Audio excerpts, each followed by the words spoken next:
Welcome to our YouTube channel. बच्चों, social science के अंतर्गत आज का टॉपिक है ज्योग्राफी।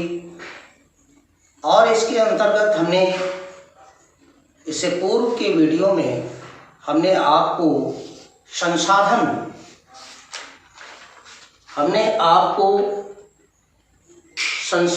एवं विकास और उसका वर्गीकरण दिया था।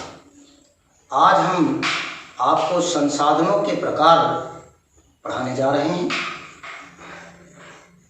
संसाधनों के प्रकार हम उत्पत्ति के आधार पर, समाप्ता के आधार पर और स्वामित्व के आधार पर आपको बताएंगे कि ये कैसे और किस प्रकार के होते हैं। बच्चों, उत्पत्ति के आधार पर दो संसाधन माने जाते हैं। पहला जैव संसाधन और दूसरा अजैव संसाधन। जैव संसाधन क्या है? बच्चों, जीवमंडल से हमें जैव संसाधन की प्राप्ति होती है और जैव संसाधन को हम जीवन से समझ सकते हैं। इसमें जीवन व्याप्त है, जैसे मनुष्य, वनस्पति जात, प्राणी जात, मत्स्य, पशुधन, ये सभी जैव संसाधन के उदाहरण हैं। अजैव संसाधन वे संसाधन होते हैं जो निर्जीव वस्तुओं से बने होते हैं और ये अजैव संसाधन जैसे चट्टानें, वस्तुएं, खनिज, लवण, ये सभी अजैव संसाधन के उदाहरण हैं। तो बच्चों, आपको जानना है कि जो जीवमंडल है, जीवमंडल में जीवन होता है, अर्थात उसमें प्राणी, वनस्पति और अन्य पशु पक्षी होते हैं जो प्रकृति के में व्याप्त संसाधनों का अर्थात अजैव संसाधनों का उपभोग करते हैं। इसी प्रकार से समाप्ता के आधार पर जो संसाधन होते हैं उनको हम दो प्रकार से जान सकते हैं। पहला है नवीकरण योग्य संसाधन और दूसरा है अनवीकरण योग्य संसाधन। ये नवीकरण योग्य संसाधन क्या होते हैं और अनवीकरण संसाधन क्या होते हैं? तो बच्चों, जैसा कि अभी हमने उत्पत्ति के आधार पर संसाधन आपको बताए, इसी प्रकार से समाप्ता के आधार पर संसाधन है। जिन संसाधनों का पुनः नवीकरण किया जा सके, अर्थात उन्हें पुनः प्राप्त किया जा सके, जिसमें भौतिक, रासायनिक या यांत्रिक प्रक्रियाओं द्वारा नवीकृत या पुनः उत्पन्न किया जा सके, ऐसे संसाधन नवीकरण योग्य संसाधन कहलाते हैं। इनकी पुनः पूर्ति की जा सकती है, जैसे पवन ऊर्जा, ज्वारीय ऊर्जा, भूतलीय ऊर्जा, जल, वन व वन्य जीवन। इनका नवीकरण किया जा सकता है, इनकी संतत चलती रहती है। किंतु अनवीकरण योग्य संसाधन कैसे होते हैं?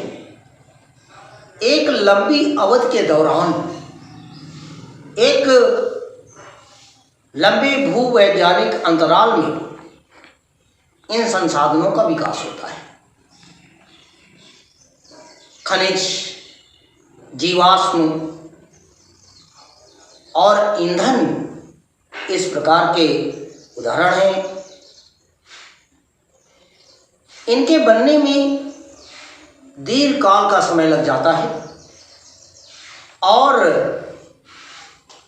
इन संसाधनों में जैसे धातुएं चक्रीय हैं और कुछ संसाधन जैसे जीवाश्म अचक्रीय हैं।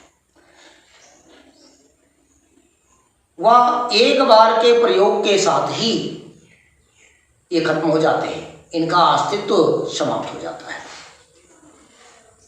इसका सबसे अच्छा उदाहरण हम खनिज तेल से ले सकते हैं। खनिज तेल को बनने में लाखों करोड़ों वर्ष लग जाते हैं। प्रकृति में पेड़ पौधे, घास फूस, वनस्पति और इस प्रकृति में व्याप्त जीव जंतु जब किन्हीं कारणोंवश मिट्टी में सड़ गल करके मिल जाते हैं अथवा जमीन के भूतल में दब जाते हैं, ये इनको सड़ने गलने, इनमें जो तत्व होते हैं उनमें से कुछ ऑयल अर्थात तेल का भी अंश होता है। इनके सड़ने गलने में और तेल के बनने तक लाखों करोड़ों वर्ष लग जाते हैं। जैसे कि समुद्री मछलियाँ, अन्य जीव, व्हेल मछली विशेषकर बहुत बड़ी होती है, विशाल होती है।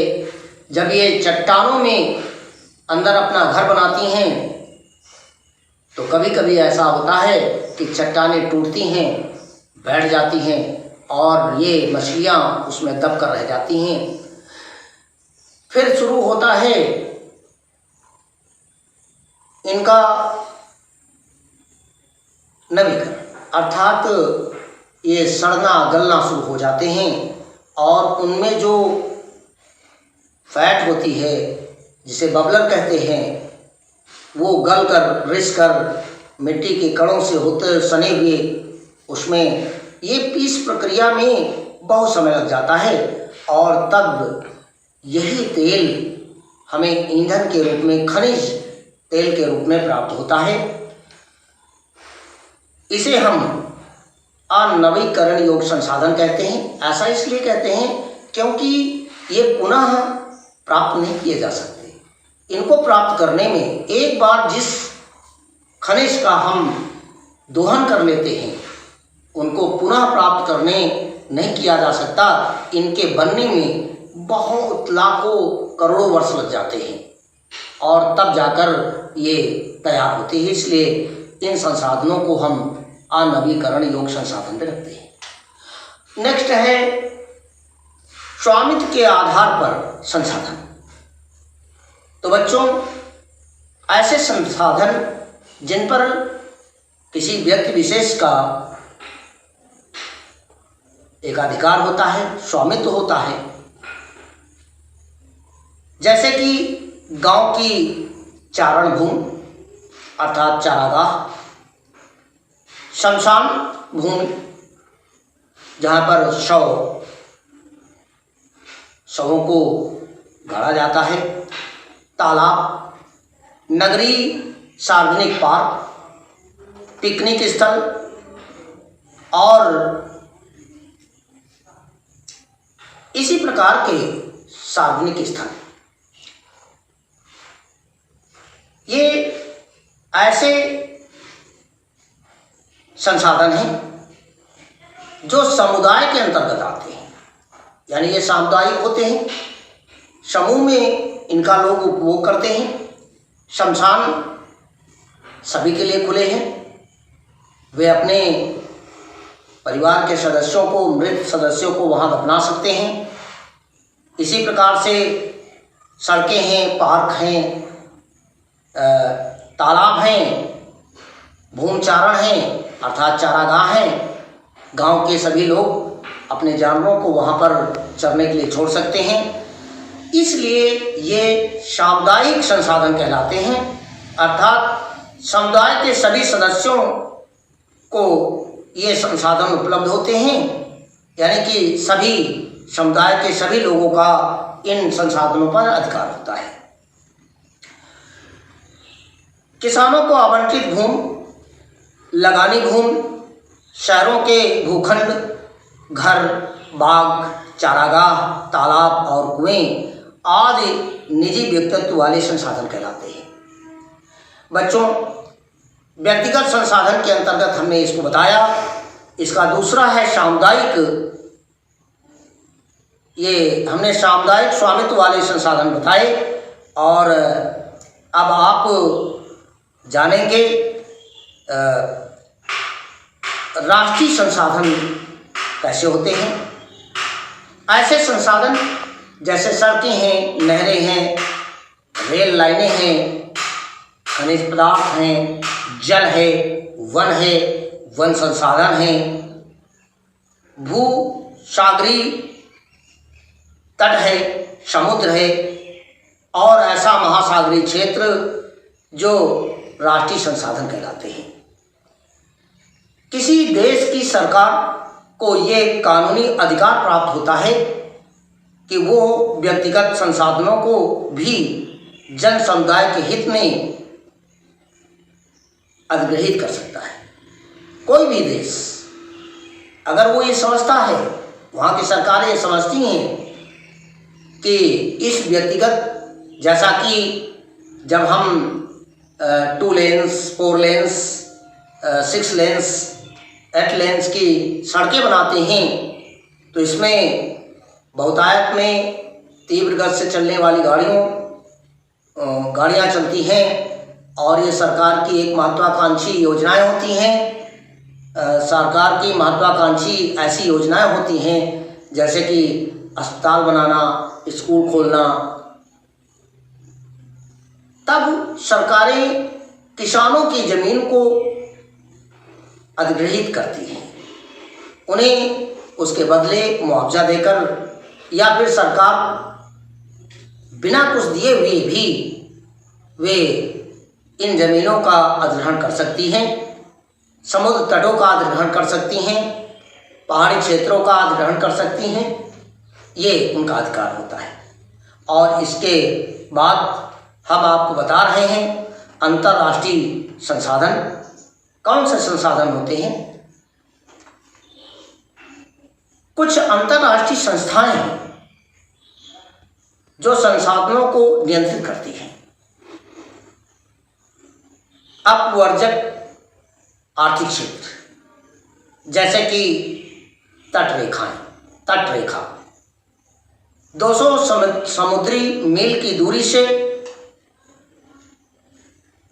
परे खुले महासागरीय संसाधनों पर किसी देश का अधिकार नहीं है।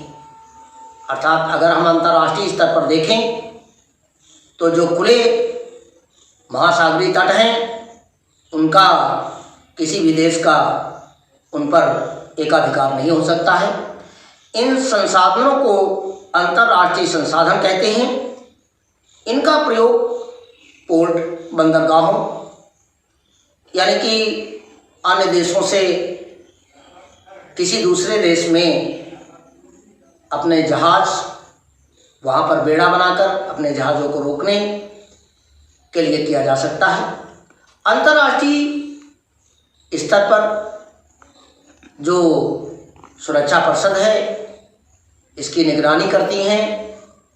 अंतर्राष्ट्रीय न्यायालय में इसके वाद होते हैं। यदि कोई इसका जबरन अधिग्रहण करता है तो अंतर्राष्ट्रीय न्यायालय में इसके वाद दायर किए जाते हैं। इस प्रकार से बच्चों, हमारे प्रकृति में वो चाहे अगर हम पर्यावरण भी कहें, भौतिक पर्यावरण या प्राकृतिक पर्यावरण, इसके अंतर्गत जितनी भी चीज़ें आती हैं वो सब संसाधनों के अंतर्गत आती हैं। और इनके प्रकार हमने आपको बताए कि इन्हें हम कैसे समझ सकते हैं और किस प्रकार से हम इन संसाधनों को, इन पर किसका स्वामित्व हो सकता है, इनका प्रयोग कैसे किया जा सकता है ये हमने आपको यहाँ पर उल्लेखित किया है। अगली वीडियो में हम आपको फिर बताएंगे कि इन संसाधनों का हमारे जीवन में क्या महत्व